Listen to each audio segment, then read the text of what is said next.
This is the flare calmer. It is something that we put in our ears and it will quote-unquote reduce stressful frequencies without muffling sound. And it also claims to be very helpful for those with sensitive hearing, hypersensitivity to sound associated with a lot of different conditions, and those are very bold claims. There's even an official video from Flare Audio saying that they got recognition from the British Tinnitus Association, claiming that the calmer managed to help those who are affected.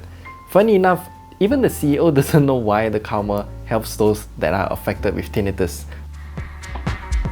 My name's Davis Roberts and I started Flare Audio in 2010 and really surprisingly seems to be reducing tinnitus in some people. As to why this is happening, we don't know yet. Or tinnitus, however you want to say it, because Lucio from Overwatch says that that's how you get tinnitus.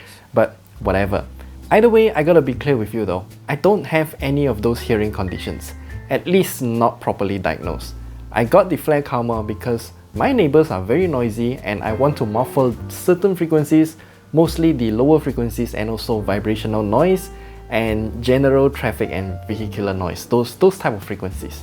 For whatever reasons, the street that I live in has a lot of moving cars passing by like every hour, and my neighbors also have those farting cars and bikes. So at the time, I hope that the flare calmer can help me. But you might ask, why don't I just wear headphones or earphones, or better yet, just get earplugs?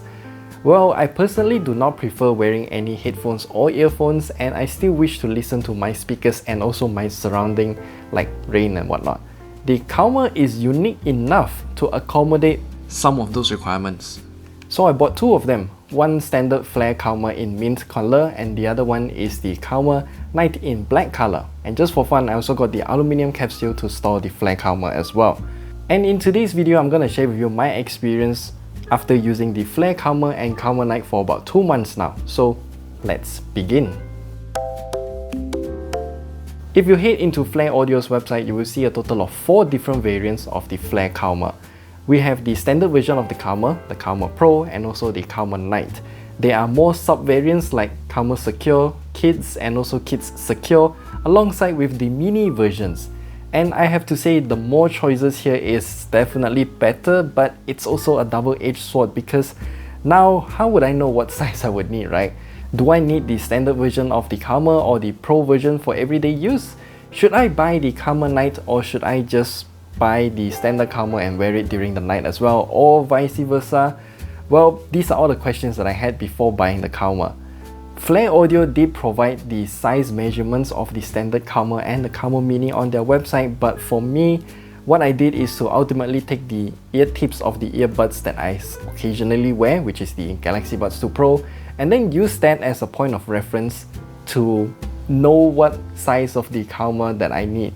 Turns out the full-size calmer is more suitable for me. Flare Audio also published the differences in frequency response for each version of the calmer, though the effects are rather intangible unless you have some sort of device to emulate the effects while wearing the calmer. Since I don't know what tangible differences that it will bring between the calmer standard and also the calmer Pro, I ultimately just bought the calmer and also the calmer night, which is what I told you earlier. Funny enough, Flare Audio's products aren't actually available here in Malaysia, so I had to order them from Amazon, specifically Amazon UK, because the prices there were cheaper than Amazon US. And I waited for about a month and then it arrived. Everything was packaged in a thick paper envelope. Of course, the items themselves aren't actually flat, so the envelope bulges and there were punctures here and there, and one of those punctures actually poked through the actual packaging of the calmer itself, which is also packaged in the same type of thick paper envelope.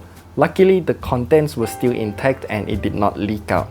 Now let's talk about the standard calmer first. The calmer package is fairly simple. The list of contents is printed onto the packaging, but I really do not recommend you to use the included nylon bag thing, because it has a lot of tiny strands of what seems to be plastic threads, and those things aren't good for your ears if it gets inside. The included documentation also tells us how to wear the flare calmer and what effect it brings. Actually, I couldn't find this exact diagram on their website, which is something that I think is very important, and they should put it front and center on the calmer's product page. They are made out of soft silicone material and they are rather squishy and waterproof, so you can actually just, bring it to the sink and then give it a quick wash, and also use some hand soap to rinse it as well. Wearing the calmer is also very easy as well, so what you have to do is to align this long stem to the back of your finger like this and then just stab it into your ear, and it actually doesn't fall off. Well, kind of, because my ears do twitch involuntarily, which is why I don't wear earbuds. Once it twitches, then earbuds will start to scoot out of my ear and eventually fall onto the ground. So the same thing happens to the Flare Calmer and Calmer Night as well, so I will have to occasionally just readjust it into my ear. And because of the weight of the Flare Calmer though, I usually just forget that I'm wearing the calmer itself, so I will have to be mindful that I will need to, readjust it in my ear. Now, does the Flare Calmer actually work? Well, kind of. Referring to the diagram shown earlier, it does bypass that echo chamber around the entrance of the ear, and it does change how certain frequencies of sound are perceived. Some of the big band jazz tracks that I always listen to immediately sounds different, as certain instruments, especially trumpets, aren't as harsh anymore. People's voices while speaking to me also changed as well. The most apparent and controlled method you can actually test the effects of the calmer is actually to wear the calmer itself first, and then wear a headphone on top of your ear, and then you can repeat the same test without the calmer, and then you can hear the differences.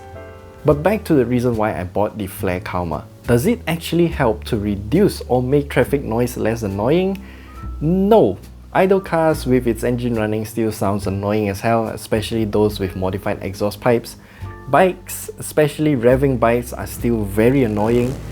But the reason why the calmer doesn't work is because the sound I want to reduce is in the lower frequency range, and the calmer only covers the mid and higher frequency ranges. Then now we need to talk about the Flare Calmer Night. What differences does it bring? Well, from what I can tell, the shape and size is pretty much identical with the standard calmer. It's just that the silicone material used here is a lot softer, and Flare Audio also published the shore hardness value of the calmer standard and also the calmer night, which I will show you on the screen here. However, the differences between the standard calmer and also the calmer night is pretty much intangible to me. They both sound the same to me. Human speech is still muffled, but car traffic noise and whatnot is still just as annoying. However, the calmer night is so much softer that I can actually wear it while I sleep on my sides, and yet I don't feel any discomforts in my ear. Granted, it did take a few days for me to get used to it, and I still have to be careful while moving around, as the calmer night will still fall off my ears as well. As for the aluminium capsule though, I think it is pretty reasonable for its price. It's very simple. So you can see it's a simple colored aluminium capsule with a keyring loop at the top here, and then it is made out of 2 halves. So yeah, you just screw it in, tighten it, and then the included O-ring will create a seal around the entrance. So I don't know, if you drop this in the mud or something, your calmer wouldn't get soiled. So in conclusion, I guess, the Flare Calmer does work in some ways, just not how I expected it to work. There are many other users saying that it does nothing for them at first and say that it's a scam, but eventually realize that the sound that used to annoy and distract them no longer affects them after wearing the Flare Calmer. I kinda realized the same as well. Like what I mentioned earlier, my usual big band jazz music with harsh annoying trumpets no longer sound annoying. Maybe it will make your screeching babies and colleagues sound less annoying as well. Yeah, there'll be a boon in flights, right? And thinking back, since trumpets are in the high frequency range, I kinda get what Flare Audio means when their ads kept showing that the Flare Calmer calms people down in places with heavy traffic.